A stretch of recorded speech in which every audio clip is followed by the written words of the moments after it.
à la table du Seigneur et savoir ce que le Seigneur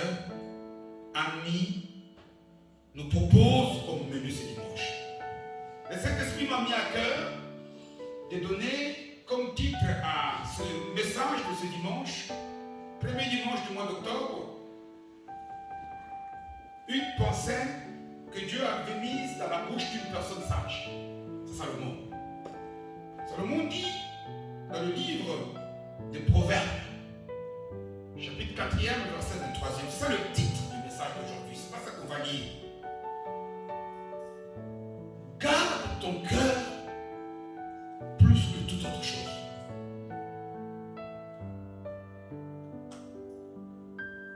Garde ton cœur plus que toute autre chose. Et d'ailleurs, il ajoute, avant la fin du verset, il dit parce que c'est de nos cœurs, le cœur de chacun, que l'on trouve les sources de toutes les vies. C'est-à-dire que toute la vie que tu veux vivre, tous les bonheurs que tu veux, c'est pas le pasteur qui l'a. C'est pas l'église qui l'a. Non. C'est la manière dont toi tu protèges ton cœur. C'est de la manière dont tu veilles sur ton cœur. Et c'est très, très important pour chacun d'entre nous. Garde ton cœur. Et ici déjà, je vois 3 questions auxquelles nous allons tenter de répondre. Quand Dieu nous dit, garde ton cœur, de quel cœur est-il question? Est-ce que c'est cet organe qui bat, boum, boum, boum ici, qui pompe le sang? Mais si c'est cet organe, je ne suis pas médecin, je ne suis pas cardiologue. Qu'est-ce que Dieu veut-il me dire en me disant que je dois veiller sur mon cœur? Qu'est-ce qui fait que dans l'expression de tous les jours ici, on entend toujours il a un bon cœur, il a un mauvais cœur? Qu'est-ce qu'on entend lorsqu'on nous dit par exemple cette personne a son cœur dans sa main? Qu'est-ce qu'on entend par exemple quand on dit cette personne a agi à contre-cœur? C'est des choses que l'on entend tous les jours. Et il est question de ce cœur-là. Donc, nous voulons savoir c'est quoi ça? Pourquoi est-ce que lorsque de tous les commandements de la Bible, Jésus dit, moi je suis venu, on pose la question à Jésus, on lui dit, oui, vous avez laissé beaucoup de commandements. Maintenant, donne-nous les résumés. Il donne la loi de l'amour. Et il dit quoi? Aime ton Dieu. Mais pour commencer, il dit de tout ton cœur. Pourquoi est-ce que lorsque on veut, quelqu'un veut manifester qu'il aime, on décide quoi? Le cœur.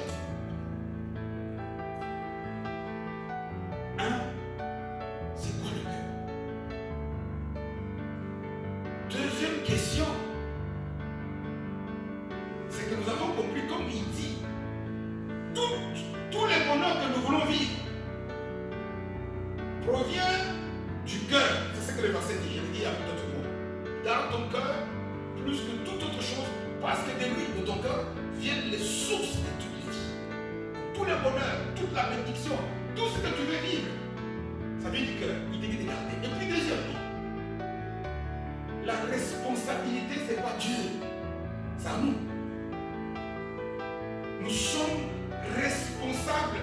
Vous savez, la plupart des choses qui nous arrivent, nous en sommes les auteurs, sans les savoir, ou même co-auteurs. Quelqu'un est là, mais nous aussi nous sommes responsables. Donc, c'est à nous de veiller sur le cœur. C'est à chacun. Nous, toi, ça va monter en malade. Qu'est-ce qu'on dit de toi par rapport à ton cœur? Ou toi, ça va monter en boboto. Qu'est-ce qu'on dit de toi par rapport à ton cœur? Je n'ai jamais vu une personne avec un cœur si dur comme le roc. Qu'est-ce qu'on dit de ton cœur? C'est à toi de veiller. Et puis troisièmement, nous allons tenter de répondre à la question, pourquoi faut-il veiller? Pourquoi nous allons répondre à ces trois questions? Nous voyons depuis de quelques semaines. La plupart d'entre nous ici, lorsque quelqu'un nous invite à venir à l'église, il nous dit que du bien de l'église. Viens à Jésus, t'as un problème, viens, tu vas avoir la solution. Est-ce que c'est un mensonge? Non, c'est la vérité. Mais le problème, c'est que la phrase n'est pas finie. Viens à Jésus et tu seras sauvé. Ça, c'est ce qu'on dit aux gardiens de la prison. Toi et ta famille. C'est vrai. Le salut, c'est être délivré de toutes les souffrances. Mais on continue, la phrase ne termine pas par là. Parce que la plupart d'entre nous, si vous remarquerez que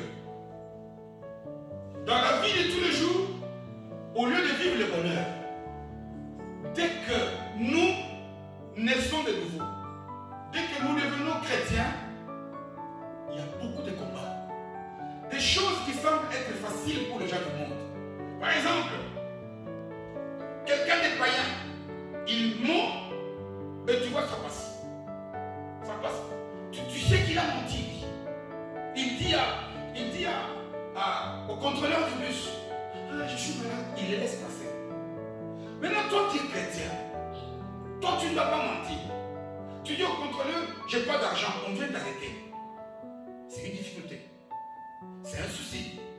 Alors que, donc, nous remarquerons qu'il y a beaucoup de combats. La vie devient difficile. Il y a la guerre. Donc nous sommes en train de partager par rapport à ça. Aux conflits qui nous arrivent dans la vie. Aux difficultés. Qu'est-ce qui fait que nous avons l'impression que tous les jours ici, depuis le temps où nous sommes devenus chrétiens, la vie devient, nos vies comportent beaucoup de combats. Et c'est la vérité. Et nous sommes en train de répondre à cette question pour dire oui, ça c'est vrai. Et il y a deux types de combats. Il y a deux types deux sources de difficultés. Il y a pas mal de difficultés dont nous-mêmes nous sommes la source. Par exemple, quelqu'un qui vole, dès qu'on l'arrête, il va en prison, il va dire que c'est la souffrance, n'est-ce pas? Mais ça c'est lui. Ça c'est ce qu'on a. Ça c'est la loi de la sémence de la moisson. On récolte ce qu'on a sémé. Si tu sèmes le vent, tu récoltes quoi? La tempête, les difficultés. Et si nous, on ne partage pas de ça, maintenant, on verra plus tard comment nous corriger pour s'aimer la bonne sémence. Mais si nous parlons des combats, où Paul nous a dit, notamment dans le livre d'Éphésiens, chapitre 6e, le combat avec le royaume des ténèbres. Tu vois des gens, quelqu'un qui est devant toi, tu vois des combats, tu es dans ta famille, mais qu'il y a des maladies, qu'il y a des soucis. Il y a aussi des combats, donc ici, des combats sur lesquels nous sommes en train de partager, qui ne viennent pas de la chair et du sang. Les combats contre un ennemi dont la Bible nous dit qu'il est coriace. C'est un rusé, c'est un malin, qui ne dort pas, qui tous les jours ici. Tu sais quand quelqu'un a déjà tout perdu, quand quelqu'un sait qu'il a déjà perdu, il a déjà été vaincu sur la croix. Donc, c'est comme on dit, on lui a déjà coupé la tête. Maintenant, il cherche déjà avec qui se noyer. Maintenant, quand il ne peut pas nous atteindre comme ça, physiquement, parce que Jésus sur la croix, comme il est dit, l'a dépouillé. Maintenant, il procède par des ruses, par des stratégies, pour profiter des circonstances. Pour faire quoi? Pour nous pousser à mettre une distance entre notre relation avec Dieu. Amen. Tout le monde a des enfants facilement. Tu vois quelqu'un qui te dit, moi j'ai été chez un féticheur. J'ai eu un enfant. J'ai eu 2 enfants. J'ai eu 3 enfants. Maintenant toi tu pries, tu jeûnes, tu n'en as pas. Et lui il vient, oh c'est que ton Dieu, tu vois qu'il n'est pas vrai. Tu n'as pas aussi chez le féticheur. Il veut couper notre relation avec Dieu. Il veut, regarde, depuis que tu vas dans cette église-là, regarde ces pasteurs, regarde comment lui il est, comment il fait ceci. Les pasteurs sont des voleurs. Viens, tu vas voir. c'est ça. Il profite par des circonstances pour nous pousser au découragement, pour nous pousser à casser la communion. Et c'est ça que Jean 10 nous dit qu'il vient pour faire quoi? Pour voler, dérober, pour égorger et pour détruire notre relation avec Dieu. Et c'est de ces combats-là que nous sommes en train de parler. Le combat contre le royaume des ténèbres. Dieu nous a donné, tu sais, dans la guerre physique ici, il y a des armes, des revolvers, des machettes, Mais dans la guerre spirituelle, si tu prends des machettes, voilà pourquoi parfois je me moque des assemblées où on voit des gens qui sortent fatigués qu'on a été combattre le diable. Tu vas combattre quelqu'un que tu ne vas pas. Le diable est esprit. D'abord on dit, ce sont des autorités de puissance qui sont où? Dans les lieux célestes. Mais toi tu vas aller là-haut. Toi tu es sur terre. Nous perdons le temps quand nous faisons ça. Il nous a donné des armes. On les appelle les armes de qui? De Dieu. Des armes, des outils de Dieu que Dieu a placés à notre disposition. Et il ajoute dans ce passage-là, Ephésiens 6, il dit que, c'est pour que nous puissions tirer la force fortifiée dans le Seigneur et puis utiliser ces armes-là pour résister au diable, pas pour aller les combattre. Et Jacques met un autre vocabulaire, il dit, soumettez-vous à Dieu, c'est alors que vous allez résister au diable et qu'il fuira de vous. Amen. Donc c'est des armes pour nous rendre des résistants. Parce que le diable, pour qu'il puisse te laisser tranquille, tu dois lui tenir tête avec les armes de Dieu. Alors là, lui-même va fuir. Amen. Ce n'est pas, c'est des choses que tout le monde ici peut trouver dans la parole. Donc nous avons vu par exemple le dimanche passé, la première arme, c'est quoi? La ceinture de la vérité. Donc, une personne qui marche dans le mensonge, ça s'appelle aussi le ténèbre. La vérité, ça s'appelle la lumière. Si tu marches dans le mensonge, tu es une proie à ce que le diable puisse être avec toi tout le temps. Tout enfant de Dieu doit tout faire pour sortir du mensonge, accepter entre guillemets même de mourir à cause de la vérité. Donc, faisons un effort. Ça, ce n'est pas Dieu. Mon Dieu, pourquoi maintenant la cause à abourir? Fais un effort. La vérité est en toi. On ne demande pas à quelqu'un quelque chose qu'il t'a déjà donné. Ça énerve. La vérité, Dieu nous l'a donné en Jésus. Parce qu'il dit, nous a donné qui? Jésus. Jésus, c'est qui? C'est sa parole. Donc, en tout temps, nous devons être du côté de ce que dit la parole. Voilà ce que dit la vérité. Même si le contrôleur veut m'amener en prison, si tu es du côté de la prison, Dieu te délivrera. Amen. Paul a été en prison, mais il est resté du côté de la vérité. La prison la plus gardée, mais Dieu est avec lui.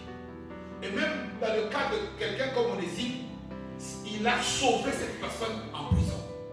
Savez-vous que Dieu avait fait la prophétie quand il appelle Paul? Il lui dit, tu passeras devant les rois, tu verras les rois. Amen.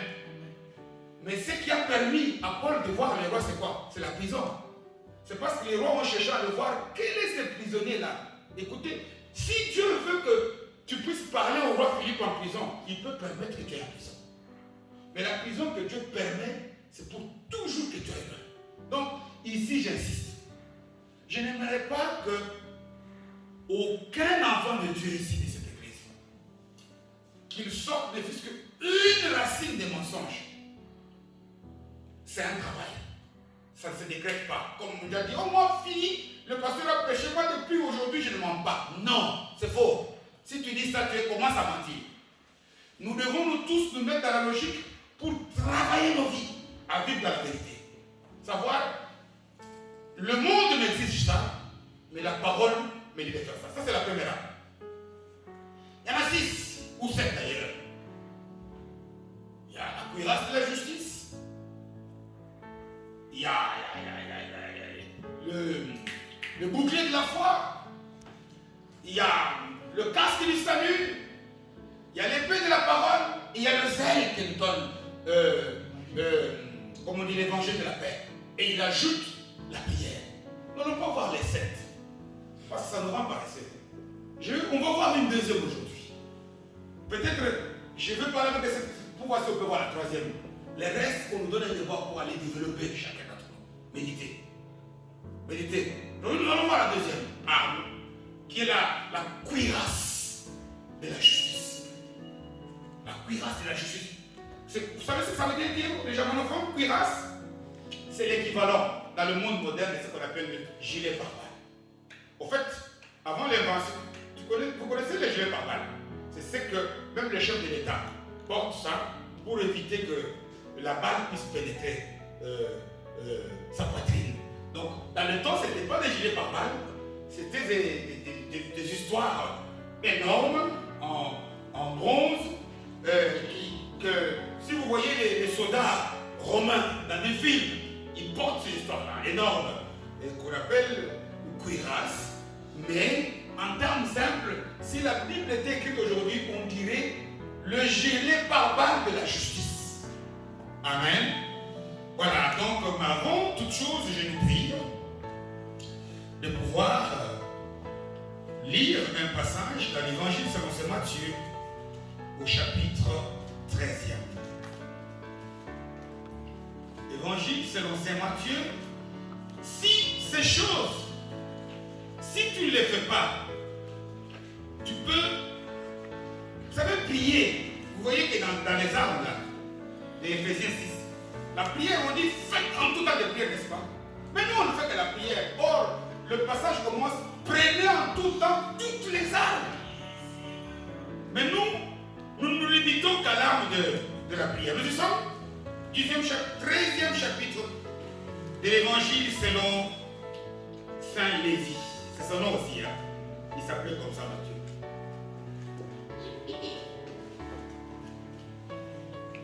Matthieu, chapitre 13e, et nous lisons à partir du verset 18e. Nous y sommes? J'ai eu la parole de Dieu au nom de Jésus. Vous donc, ça c'est Jésus qui parle à ses disciples. Écoutez ce que signifie la parabole du Seigneur. Donc il explique une parabole qui vient de leur donner. Il dit ceci, dans ce 19e. Lorsqu'un homme écoute la parole du royaume et ne la comprend pas, le malin, le rusé, le diable, Satan, vient et enlève ce qui a été semé dans son cœur. Ah, le cœur est ici. Cet homme est celui qui a reçu la semence le long du chemin. C'est 20e. C'est lui qui a reçu la semence dans les endroits pierreux. C'est celui qui entend la parole et la reçoit aussitôt avec joie. Verset 21e. Mais il n'a pas de racine en lui. Même, il manque de persistance et dès que survient une tribulation ou une persécution à cause de la parole, il y trouve une occasion de chute. Verset 22e. C'est lui qui a reçu la semence parmi les épines. C'est celui qui entend la parole, mais en qui les soucis du siècle et la séduction des richesses étouffent cette parole et la rendent infructueuse. Celui qui a reçu la semence dans la bonne terre, c'est celui qui entend la parole et la comprend. Il porte du fruit, et un grain en donne 100, un autre 60, et un autre 30, parole du Seigneur. Amen. Je sais que ça peut nous poser des questions, de savoir, mais on est en train de parler des armes. Et maintenant, quand le pasteur fait la lecture, il passe à la lecture de l'explication d'une parole que Jésus a donnée à ses disciples. Qu'est-ce que l'explication que Jésus donne de cette parole a à voir avec la cuirasse de la justice? Nous allons voir ici que cette parabole nous donne un résumé parfait. Pourquoi il est utile d'utiliser la justice comme gilet pare-balles. Parce que nous, les balles viennent de qui? De l'ennemi. Nous allons voir ici qu'il est question de cette seconde arme. Nous allons comprendre ici pourquoi lorsque Jésus, le jour où il fait sa première prédication, c'est dans l'évangile de Matthieu ici.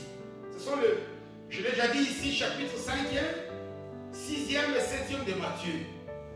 C'est la première prédication publique du Seigneur quand il commence son ministère. Quand il commence à agir, il est né, il a fait ceci.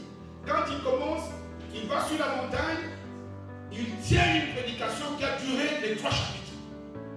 Et dans le chapitre 5e, il donne ce qu'on appelle les béatitudes. C'est-à-dire, il dit aux gens, je suis venu, je suis le Messie. Je sais que vous voulez être heureux. Et il commence à dire, celui qui veut être heureux, voilà ce qu'il doit faire. Amen. Et quand il énumère les béatitudes, il arrive au verset 8e. Il dit, heureux ceux qui ont le cœur pur, car ils verront qui? Dieu. Ce sont eux-là qui vivront dans la félicité. C'est parce qu'il dit que si tu n'as pas un cœur pur, si tu n'as pas un cœur bien protégé, tu es foutu. Si nous allons comprendre, je vous ai dit, dans la parole de Dieu, même l'ordre selon lequel les choses sont classées est important.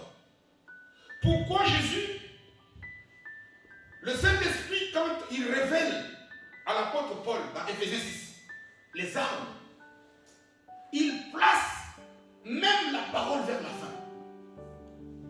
Il place la prière en dernier lieu. Non pas qu'elle est mauvaise. Non. Ce n'est pas ça. Ce n'est pas ça. C'est parce qu'il sait que si tu n'as pas de choses, quelqu'un qui vit dans le mensonge, il n'aura jamais la foi. Amen. Quelqu'un qui vit dans une vie de tromperie, de manipulation, mais il n'arrivera même pas à avoir du zèle. Il aura peut-être le zèle pour faire le mal, pas le zèle qui donne l'évangile de la paix. Et il place la prière en dernier lieu parce qu'il sait que même la prière de quelqu'un qui est dans le mensonge, on dit que c'est une abomination aux oreilles du Seigneur. Et parmi ces armes, il a collé les 2 premières, c'est la vérité, et puis suivi quoi? Il a collé la justice. Et c'est là où nous allons comprendre pourquoi tout ce même Matthieu, toujours dans les sermons sur la montagne, chapitre 6e. Moi je vous ai donné ça, je parle d'une prière, intercession ou quoi. Matthieu 6, verset 33, il dit quoi? Cherchez premièrement quoi? Le homme de Dieu et quoi? Et sa justice. Les 2 choses. Le homme de Dieu c'est quoi? C'est la vérité. C'est Jésus qui l'a amené, n'est-ce pas? Quelqu'un qui, donc dans la vie, si nous commençons à devenir chrétiens, commençons d'abord l'école maternelle d'un enfant de Dieu qui veut commencer à voir les miracles de Dieu. C'est travailler pour avoir dans sa vie la vérité et puis la justice. Amen. Ça c'est tu peux prier du matin au soir. Parce que comme on dit ces choses, c'est que nous voulons toujours prendre Dieu un peu au mot. Je regarde parfois certains films, notamment au Congo. Est-ce que quand on dit, quand il est écrit par exemple que si ta main gauche est une occasion de chute pour toi, fais quoi? Coupe-la. Est-ce que vous avez déjà vu quelqu'un prendre un couteau ou une épée pour couper sa main? Ce sont des images. Ce sont des images pour donner un message. Et c'est la même chose. Vous savez, dans la ville de Jérusalem, la place, le lieu, le site où était placé le temple, le premier temple qui a été construit par Salomon, c'est sur une colline. La cité de David, c'est une colline. Voilà pourquoi, pour y aller ou monter, voilà pourquoi d'ailleurs quand vous lisez les psaumes, il y a certains psaumes où on a écrit les psaumes des degrés. Hein? Parce que réellement, pour aller vers le temple, c'était placé sur la colline, sur le sommet d'une montagne. Voilà pourquoi on dit, je vais à la montagne, n'est-ce pas? Pour montrer que je vais physiquement à Jérusalem pour aller au temple, au monter et au grimper. Mais aujourd'hui, j'ai même vu, notamment dans notre manière d'interpréter la parole, notamment dans le pays, on croit que si quelqu'un est dans le cœur, il ne prie pas. Hey, moi je suis allé à Ménégue. Non. Dans notre alliance, Jésus dit à la Samaritaine, il n'est plus maintenant question d'aller simplement à Jérusalem. Maintenant, si tu es dans la vérité, si tu es dans la justice, même ici Jésus est là. Amen. Hein? Parce qu'auparavant, Jésus vivait à l'extérieur du cœur des gens. Mais quand il a vaincu la mort par le péché, par sa mort et sa résurrection, il vit dans le cœur. Lorsque nous avons des cœurs vrais, lorsque nous cherchons la justice, automatiquement Jésus est là. On ne va pas grimper, aller, je vois des gens qui filment, maintenant pour attirer, pour séduire les gens. Viens dans mon église parce que notre pasteur va à une montagne. Tu pars à la montagne, là tu es avec le diable. Amen. Parce que ça c'est prendre les choses, c'est, comment on dit, hein? Copier-coller, hein? Un sur un, comme on dit. Et donc, parce qu'on a dit, là où il y a 2 ou 3, Dieu est là. Donc, si nous voulons que Dieu soit là, nous devons toujours faire des groupes de 2 ou 3. C'est pas ça. Ça voudrait dire que là où il y a plusieurs personnes réunies, parce que plusieurs commencent par 2. Ça, ce sont comment on dit, une manière de parler, de s'exprimer. Donc, je disais que ici, nous voyons pourquoi il dit cherchez premièrement le royaume des cieux. Il ne veut pas dire qu'il faut oublier d'autres choses, mais il dit qu'il y a ce qui est important. Si tu n'as pas ça, imagine-toi, moi ici j'aime beaucoup le foufou. Tout le monde le sait. Amen. Maman, c'est quand je viens dans la maison foufou. J'aime beaucoup le foufou. Parfois les gens vont chercher. Quand on va parfois en Afrique, on voit parfois les gens qui voient qu'on vient de l'Europe. Ils vont l'acheter des bakemba, des tissus compliqués. Non! On leur dit on aime le foufou. Moi j'aime le foufou. Bon, maintenant, si j'aime le foufou, pour commencer à préparer le foufou, tu vas pas avoir la farine là. Si tu n'as pas de l'eau, est-ce que tu vas avoir le foufou? Non! Le début, c'est que tu dois avoir au moins de l'eau. On devait faire des travaux chez nous, des raccordements d'eau, la semaine passée. Et on nous a coupé l'eau. J'ai vu, quand je suis rentré, j'ai vu maman avait pris beaucoup de. C'est là où on voit que l'eau est importante. Amen. C'est pour vous montrer que ce n'est pas que la farine est mauvaise, mais il y a toujours un début. Nous devons commencer par le royaume, la vérité du royaume et la justice. Alors là, nous allons voir. Mais quelle est la relation entre la justice et le cœur? Parce que le titre que j'ai donné au message, c'est de garder notre cœur. Et c'est là où l'explication de cette parabole va nous aider. Ici, Jésus nous explique la parabole. Et je sais qu'il a très bien fait. Parce que Jésus a beaucoup parlé en parabole. Et il n'a donné de toutes les paraboles qu'il a données, il n'a donné des explications qu'à 2 seulement. Parce qu'il savait, regarde les paraboles où il ne nous a pas donné des interprétations. Chaque prédicateur l'interprète à sa manière. Cette parabole, il n'a pas voulu que nous puissions changer. Il a voulu que nous puissions garder tout ce que lui a dit. Il a expliqué celle-ci et aussi il a expliqué celle du blé et de l'ivraie. Les autres, il a dit, mais il n'a pas expliqué. Regardez comment est-ce que tout le monde, tout prédicateur, il va avec dans son sens. Et ici, il explique, et c'est l'explication qu'on a vue. Mais il explique pourquoi. Parce qu'il dit, Jésus prêche. Il y a une foule de beaucoup de gens. Il était au bord du lac. Le lac de Tibériade. On l'appelle lac de mer de Tibériade, lac de Galilée, lac de Génézareth, et là plusieurs noms. C'est là le même lac. à côté de ce lac-là où il a fait beaucoup de miracles. C'est là où, par exemple, il a marché sur les eaux pour aller, quand il a appelé Pierre. C'est là où, par exemple, il a fait la multiplication de pain. Il a fait beaucoup de choses tout autour de ce lac-là. Un jour, il prêche, beaucoup de gens viennent au bord du lac. Et puis, il se met sur la mer, il commence à prêcher. C'est ainsi qu'il donne cette parabole, où il dit qu'il y a une personne. Il parle en parabole, pourquoi? Parce que la plupart des gens de son époque, ils aimaient l'élevage. C'était des agriculteurs, ils aimaient l'élevage et ils aimaient aussi cultiver les sols. Donc il leur parle dans le langage qu'ils pouvaient comprendre. Il dit une personne avait une bonne semence. Il avait du terrain. Et il en avait 4 types.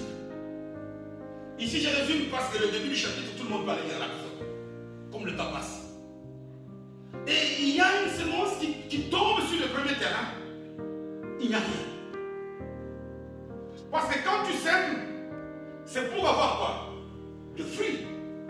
Amen. Hein?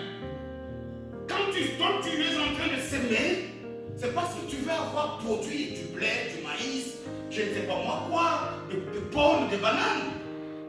Mais sur le premier terrain, qui est le long de la route, ça ne prend pas. Sur le second, on dit que sur le second, il était pierreux, il y avait des pierres. Le sol n'était pas profond. Ça prend un peu, et puis ça part. Ça sèche, dès que le soleil apparaît. Sur le troisième terrain, il y avait beaucoup d'épines. C'est quoi les épines en allemand? Voilà, il y avait ça. Et puis ça prend, les épines, les ronces là, ça étouffe.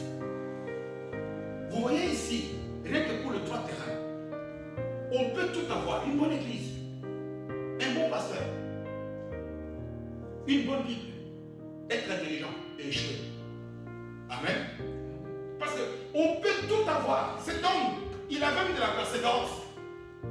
Parce que regardez, quand il met sur le premier terrain, ça rate le long du chemin. Il pourrait se décourager. Mais il continue. Il va sur le second. Il dit, je n'ai pas produit si je n'ai pas produit. Donc, une personne on peut persévérer. On peut faire des tas de choses. Avoir beaucoup d'argent. Mettons dans la semence tout ce qu'on peut avoir pour produire. Quelqu'un peut avoir la santé pour travailler. Elle est là, mais vraiment. Quelqu'un peut avoir l'intelligence pour être le premier. Pour ceux qui vont à l'école, à l'université. Et échouer. Parce que qu'est-ce qui manque à cet homme? La semence est là. Imaginez-vous que sur le 4 terrains, il n'y a qu'un seul qui a produit. Sur le 4 terrains, alors que lui a fait tout ce qu'il fallait. Vous savez, les agriculteurs, parce qu'avant de s'aimer, ça prend du temps. Il faut aller travailler, il faut aller labourer, enlever les herbes, arroser. Premier terrain, échec. Deuxième échec. Troisième échec. Et heureusement le 4e. Donc on peut dire que sur les 100%, si 100% est 4, ce qui lui a donné du fruit, c'est 25%. Parce que 100%, si on veut 25, 4, ça veut dire 100%. Et la différence maintenant, ça doit t'interpeller. La différence, ça doit m'interpeller moi aussi. Qu'est-ce qui a fait que cet homme puisse échouer? Puisse avoir fait tout ce qu'il fallait. Parce que toi aussi, moi aussi, nous prions, nous venons au culte, nous servons, nous prêchons. Mais il y a des choses qui ne marchent pas. Et voilà pourquoi Jésus a préféré lui donner la vraie explication. Ici, quand lui dit, par exemple, quand on relit le verset 18e, si je pense, il dit, veuillez écouter ce que signifie cette parabole. Il veut dire, je voudrais vous expliquer pourquoi les autres terrains ont échoué. Il dit, lorsque un homme écoute la parole et on ne la comprend pas, le malin vient et enlève ce qui a été semé où? Dans le cœur. En d'autres termes ici, pourquoi? Parce que la même parabole ici. est donné par 3 évangélistes. Marc 4 en parle, Luc 8 en parle. Il donne le même récit. Chacun avec des nuances. Mais il raconte ici. Et il raconte le même. Ici, quand on dit que le terrain, c'est le cœur, ce n'est pas le pasteur qui fait une révélation frauduleuse. Non. C'est Jésus lui-même qui dit que tout ce que nous recevons qui peut produire dans la vie est reçu d'abord où? Dans le cœur de quelqu'un. Et c'est ici où nous pouvons voir maintenant la relation entre le cœur et la justice. Voilà pourquoi, lorsque Paul parle de la justice, il dit qu'elle doit être une cuirasse. C'est-à-dire un gilet. Si tu veux protéger ton cœur, le seul moyen, c'est d'être une personne qui connaît ce que c'est que la justice. Travaille. 1. Travailler pour la vérité. 2. Être un commando pour ne faire et n'agir que dans le sens de la justice. Ça c'est toi, ça c'est moi. Garde ton cœur plus que toute autre chose. C'est-à-dire que le seul moyen que cette parabole nous réduit, c'est que le moyen le plus efficace, la cuirasse, le gilet qui empêche ton cœur de recevoir les flèches, c'est lorsque tu es une personne juste. Et voilà pourquoi d'ailleurs, lorsque plus rapidement nous allons comprendre, il donne les 3 terrains qui ont échoué. Ce sont des terrains des gens qui n'étaient pas justes. Le long du terrain, le long du chemin. C'est souvent à l'église ici, il y a des gens qui sont à l'intérieur de la salle.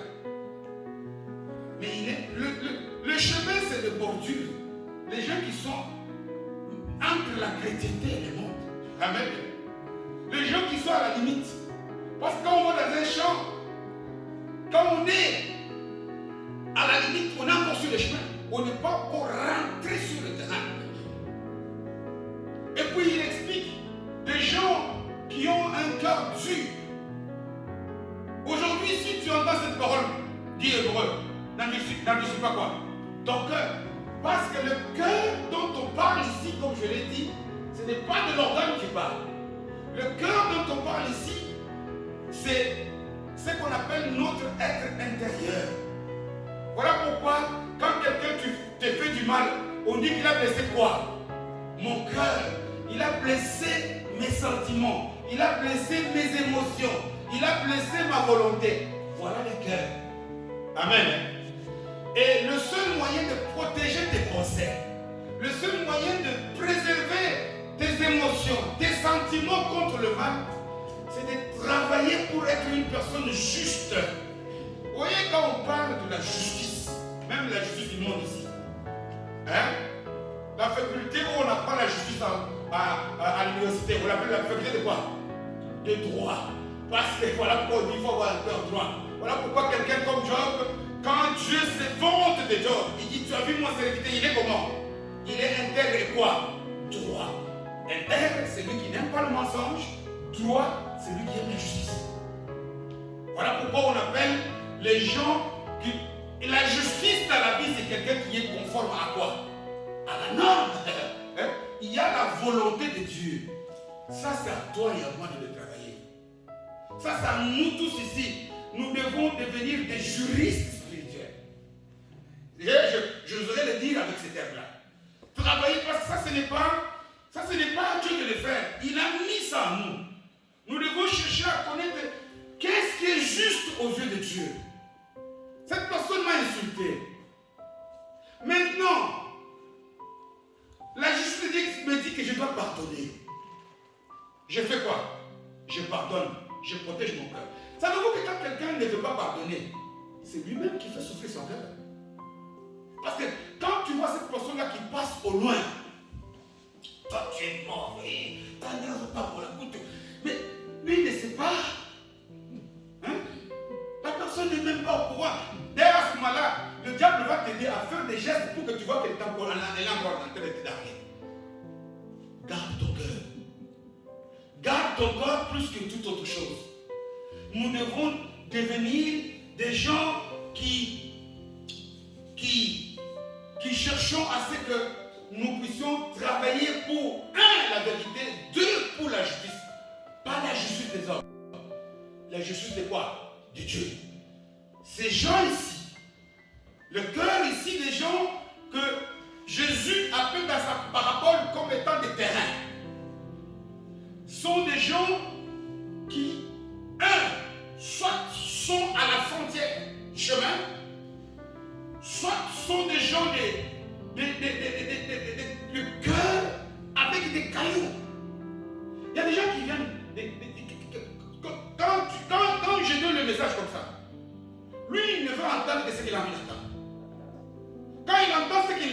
Là où il sait que son cœur veut, voilà, c'est pas possible. Pourquoi?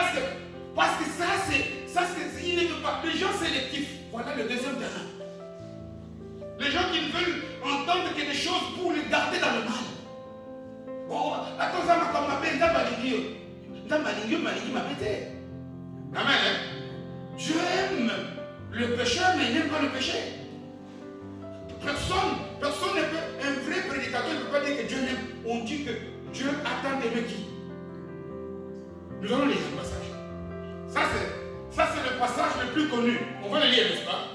C'est le passage le plus connu de la Bible. C'est Jean 16, verset 3. Il dit car Dieu a tant aimé le monde qu'il a donné son Fils unique. Jean 3, 16. Excusez-moi. Dieu a tant aimé le monde qu'il a donné son Fils unique afin que ceux qui croient en lui ne périssent point, mais qu'il ait la vie éternelle, n'est-ce pas? Ça, on connaît, on ne doit pas dire. Ça, c'est même le verset capital de la Bible. Ça, c'est la part de Dieu. Mais quand on met à ces gens-là, on met un devant, ça devient quoi? 1 Jean 3, 16, n'est-ce pas? Ça, c'est la part de l'homme. Lisons. Jean 3, 16, mais maintenant on met 1 Jean 3, 16.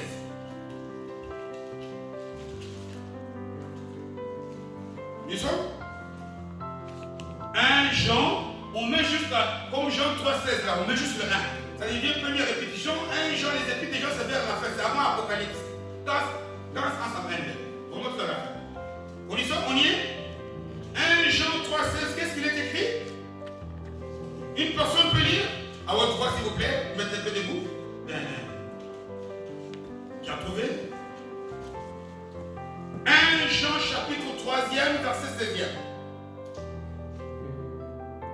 Was Liebe ist, haben wir an dem erkannt, was Jesus getan hat. Ok. En français, quelqu'un peut lire en français? Qui peut lire? Nous avons connu l'amour. Oui. On sait qu'il a donné sa vie. Oui. Et nous aussi, nous devons donner notre vie pour les frères. Ça, c'est la réponse à Jean 3,16. Hein?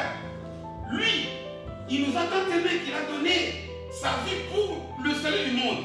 Mais il nous demande à nous aussi, parce que nous avons connu cet amour-là, de tout faire pour que les frères et les sœurs ne périssent pas. Ça, c'est la réponse. Jean 3,16 a sa réponse dans 1 Jean 3,16. La réponse des humains à l'amour de Dieu. Ici, la réponse des humains, de nous les humains, à l'amour de Dieu, c'est porter le gilet pare-balles de la justice. Travailler pour la justice. Chercher que la justice, la quête de la justice de Dieu devienne comment dirais-je, l'objet de recherche de chaque enfant de Dieu. Nous voulons sortir victorieux contre le diable. 1. Travaillons pour être vrais et dans la vérité. 2. Faisons tout pour être des juristes de la justice de Dieu. Amen. C'est quoi la justice de Dieu? C'est faire ce qui est juste aux yeux de Dieu. C'est quoi ce qui est juste? Là où Dieu me demande de pardonner, je ne fais pas. Je pardonne. Même si ça fait mal à la chair. Là où Dieu me demande d'aimer les frères. Parce que ici, vous savez, dans le sens, je vous ai dit ici le signe de l'amour, même quand on voit les athlètes sur le terrain, c'est le cœur. Donner notre cœur pour le salut des frères, comme 1 Jean 3,16 le dit, c'est être capable d'appliquer la justice, pardonner là où il faut pardonner, aider là où il faut aider, servir là où il faut servir. C'est ça la justice de Dieu. Nous attendons, nous, que tout le feu soit ouvert. Nous sommes dans un rêve. Même pas dans un rêve, dans un cauchemar. Il y a quelqu'un qui dit, sur cette terre, on n'aura pas toutes les conditions réunies. Dieu veut que tu commences avec lui là où tu dois commencer. Amen. Je suis là. Il dit, il n'a pas dit à Moïse, attends quand tu auras des chars. Tu as quoi? Avec la verge, avec. Amen. Il a regardé à Gédéon. Oh, mais moi je suis faible. J'ai quoi? Tu as quoi? Oh, je n'ai rien. Va avec la force que tu as. Que chacun d'entre nous ici, j'insiste. La parole de Dieu, ce n'est pas la magie. La parole de Dieu, c'est la parole de Dieu. Le miracle est dans la parole. Des choses que nous disons ici paraissent simples. Travaillons pour la vérité. Et travaillons aussi surtout pour la justice de Dieu. Amen. Que Dieu nous aide. Que Dieu t'aide. Que Dieu m'aide. Pour que chacun d'entre nous aille placer son cœur sur le tamis de ces 4 terrains. Pour voir où est-ce qu'il est par rapport à la justice. Sur le bord du chemin. Est-ce que son cœur, sa personne interne, ses émotions, sa volonté, ses pensées, ce qui est dedans, ce qui fait sa véritable personne que nous on voit. Parce qu'on dit que c'est de l'abondance du cœur que quoi? Qui fait quoi? Que la bouche parle. C'est ce que nous sommes à l'intérieur qui transparaît. Si mon cœur ici est bon à l'intérieur, tu vas le sourire, n'est-ce pas? Mais tu sais, même quelqu'un qui a un mauvais cœur, même quand il sourit, tu dis, ça c'est serpent ça. Parce qu'il sourit jaune. Amen. Quelqu'un qui a un mauvais cœur, même quand il te demande, oui. Nous devons travailler pour rester juste, pour devenir droit, la droiture. Parce que dire, dans certaines versions, on dit la cuirasse de la droiture. Parce que le droit et la justice, c'est la même chose. C'est aimer, être conforme à la norme, à la règle. C'est ça être juste. La règle de Dieu nous dit d'aimer, de pardonner, de donner, de partager, de faire son mieux. N'attends pas demain. Aujourd'hui, si tu n'as pas sa parole, ne fais pas quoi? N'endurcis pas ton cœur. Parce qu'aujourd'hui c'est ton jour. Le Seigneur frappe à la porte de ton cœur aujourd'hui. Ouvre, il entrera et il va dire